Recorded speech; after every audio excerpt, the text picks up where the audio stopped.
നമസ്കാരം, പുതിയ വീഡിയോയിലേക്ക് എല്ലാവർക്കും സ്വാഗതം. അപ്പോൾ ആദ്യമായിട്ട് വീഡിയോ കാണുന്നവരാണെങ്കിൽ ഈ ചാനൽ സബ്സ്ക്രൈബ് ചെയ്യുക, ലൈക്ക് ചെയ്യുക, ഷെയർ ചെയ്യുക, സപ്പോർട്ട് ചെയ്യുക.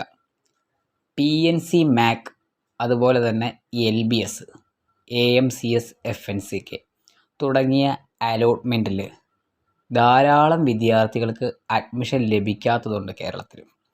അപ്പോൾ ആ വിദ്യാർത്ഥികൾക്ക് ഇനി വരാൻ പോകുന്ന അടുത്ത അലോട്ട്മെൻറ്റ് ലഭിക്കാൻ സാധ്യതയുണ്ടോ, അവരുടെ ഇൻഡെക്സ് മാർക്ക് എത്രയാണ്, ആ മാർക്കിനെ ബേസ് ചെയ്ത് കിട്ടാൻ സാധ്യതയുണ്ടോ എന്നുള്ള കാര്യം നമുക്ക് പറയാൻ സാധിക്കും.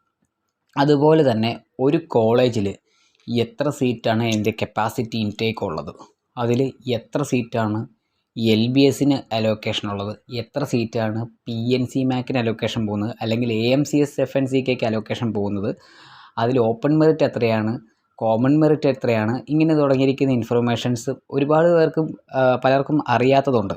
അപ്പോൾ ആ ഒരു കാര്യങ്ങൾ വെച്ചിട്ടാണ് കുട്ടികൾക്ക് ഇനി അഡ്മിഷൻ കിട്ടാൻ സാധ്യതയുണ്ടോ ഇല്ലയോ എന്നറിയാൻ വേണ്ടിയിട്ടുള്ള കാര്യങ്ങൾ. അതിൽ ഇപ്പോൾ നിലവിൽ പ്രസൻറ്റ് കണ്ടീഷനിൽ ഒരു കോളേജിൽ എത്ര വിദ്യാർത്ഥികൾ അഡ്മിഷൻ എടുത്തു, അല്ലെങ്കിൽ എത്ര കുട്ടികൾക്ക് അലോട്ട്മെൻറ്റ് കിട്ടി, അവരതിൽ എത്ര പേര് ടോക്കൺ ഫീസ് അടച്ചു എന്നുള്ളതൊക്കെ നമുക്ക് അറിയാൻ സാധിക്കും. അപ്പോൾ ഇത് അറിയാത്ത വിദ്യാർത്ഥികളും ധാരാളം പേരുണ്ട്.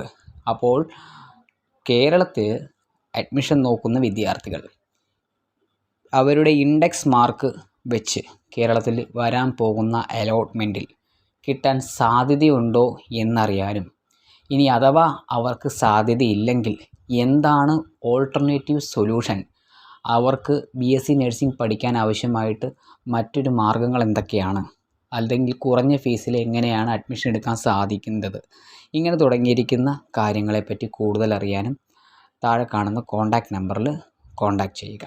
Thank you.